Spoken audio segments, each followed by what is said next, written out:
kehidupan kita. Sebelum kita mulai kajian kita, saya ingin mengingatkan satu hal yang sangat penting. Terlebih ada kaitannya dengan musim hujan yang tengah kita lalui. Bapak Ibu sekalian, sebelum kita masuk kajian, saya ingin mengingatkan lafaz hujan atau istilah hujan itu dalam Al-Quran sedikitnya digambarkan dengan 3 kata, 3 istilah. Istilah yang pertama disebut dengan ghaithun, ghaith. Kita temukan misalnya di dalam Al-Quran surat Luqman surat ke-31 ayat ke-34.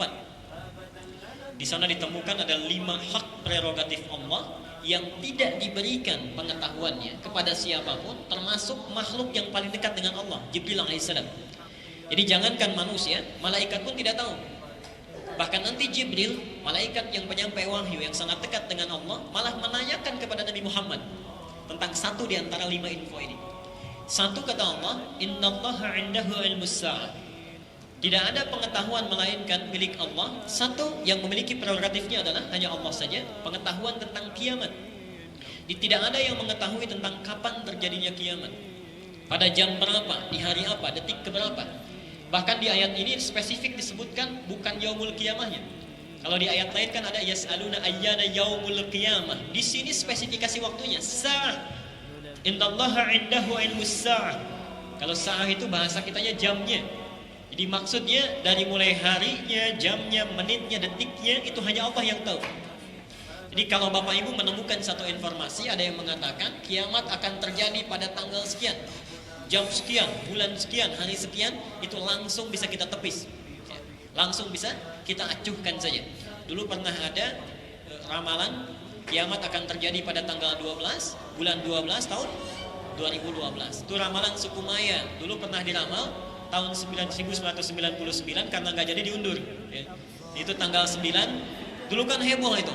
Saya posisi di Garut, tanggal 9 bulan 9 tahun 1999 akan terjadi kiamat jam 9.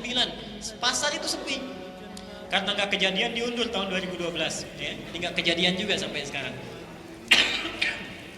Jadi itu yang pertama. Yang kedua, ini poin kita, wa yunazzilul ghaith. Dan Allah lah yang punya hak mengatur hujan, mengatur cuaca. Nah, hujan di ayat ini itu disebutkan dengan kata ghaith. Bapak Ibu sekalian, ada yang menarik di ayat ini. Jadi ada 2 kata yang menarik di ayat ini. Satu, hujan diungkapkan dengan kata ghaith. Ghaith itu asalnya bukan hujan. Ghaith itu segala yang mengandung manfaat. Pernah dengar istilah istighatsah? Istighatsah itu meminta kebaikan, meminta ghaith ya.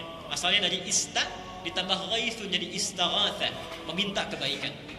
Ini ingin memberikan pesan bahwa sebetulnya yang turun dari Allah itu semuanya baik, tidak ada yang tidak baik.